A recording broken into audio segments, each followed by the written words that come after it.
3, 2, go. Hi, my name is Henry. I'm the founder and CEO at CafeX. So we'll start with just a 90-second video, give you a demo of the product and some more info.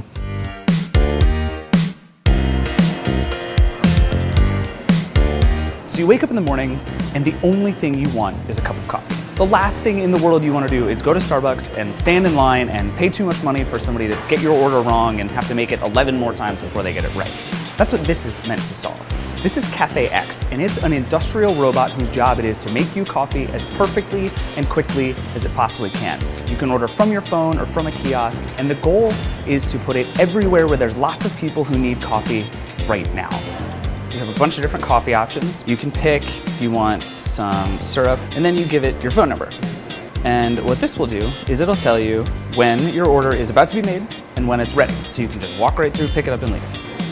It can make coffee in about 20 seconds. It's really fast, and it's running 2 machines at the same time. It's designed to be super efficient, so lots of people can get in and out really quickly. And I get a text saying my coffee's ready.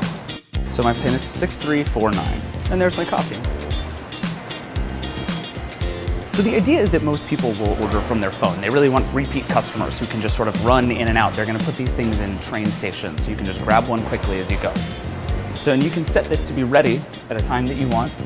I have to tell you, there's only one downside really, is that the latte art kind of leaves a lot to be desired. But otherwise, it's pretty delicious.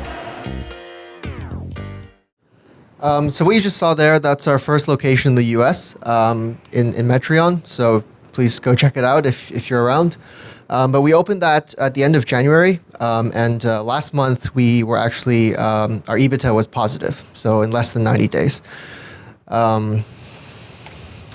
The model is to serve specialty coffee from third wave roasters. So we partner with brands like Verve and Pete's and AKA, and you can select from the different roasters when you order coffee. The reviews have been great so far. I think generally people don't expect automated coffee to taste good at all, but people have been very surprised. And with the launch, we generated a lot of media attention as well. So just a quick overview of metrics from a very high level. Of course, I can go into more detail later. In terms of real estate, labor, and food costs for typical QSR, quick service restaurants, it's about 20%, and 25 to 30% on food cost. For us, our real estate cost is either 0 or a very small percentage, just because the machine is about 50 square feet. Our labor costs can be as low as 1%, or actually even less, with about 2 hours of labor a day. And food cost is there. And these are our current investors. And then we have a new machine that's coming out soon. That's it. Okay, well done. So let's run a microphone. We have 20 great investors in the room. They're going to ask questions here on the Syndicate. And Jackie, you can run. I think Mar has a question. Yep.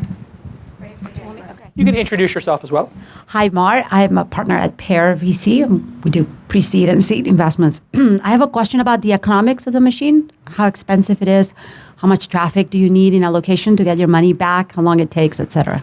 Yeah, I'd love to get into the really fine details, maybe in the closed section. From a high level, the machine currently costs about the same as what it costs to set up a cafe, so a little bit pricey. But this is a manufactured product, so as we scale up, the cost comes down significantly. And then in terms of payback, currently it's about a year. Mm-hmm.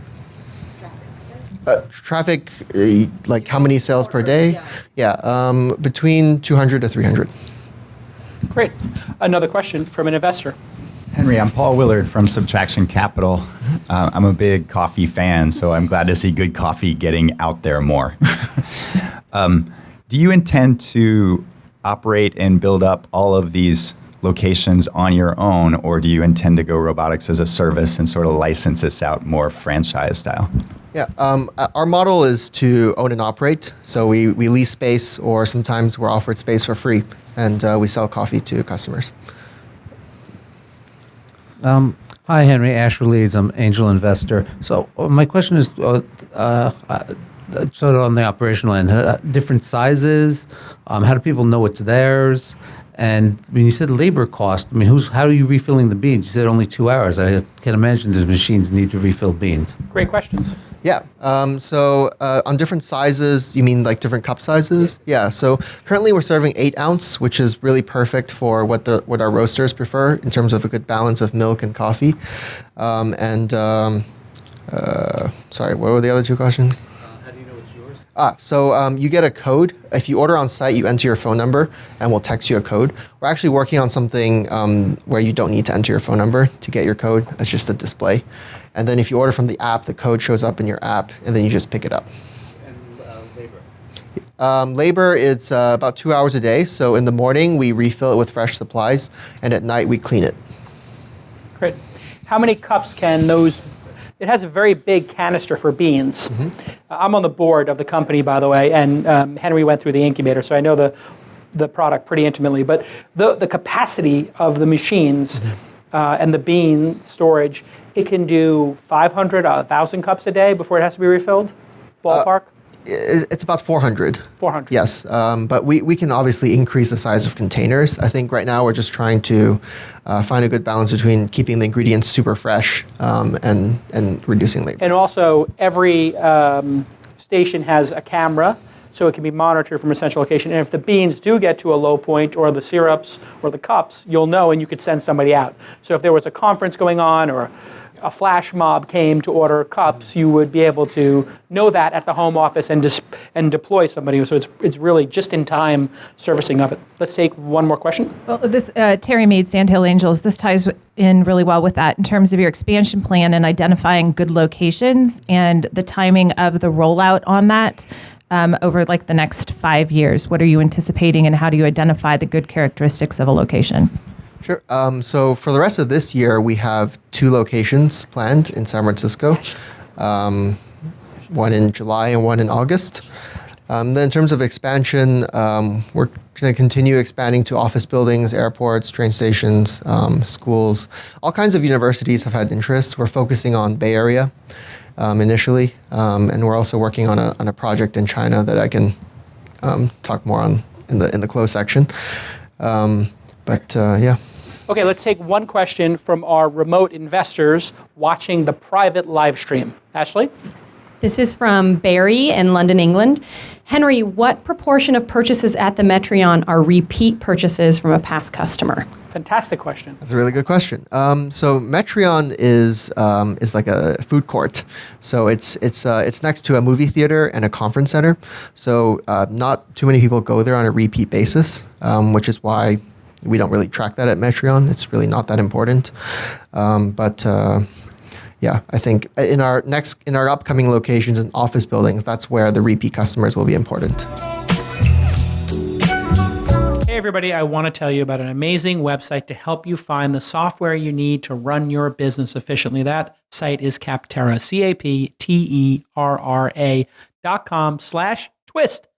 Go there right now and you will find the software you need to solve your business problems. Yes, if you need websites built, customer service, project management, maybe you want to track your applications or figure out email marketing, all these complex software solutions that you need can be found at the website Capterra. It's like Yelp, but for software. So you go there and there's thousands of reviews sitting around and you can read the reviews of actual users before you make a costly mistake and pick the wrong software solution. I've done this over and over again.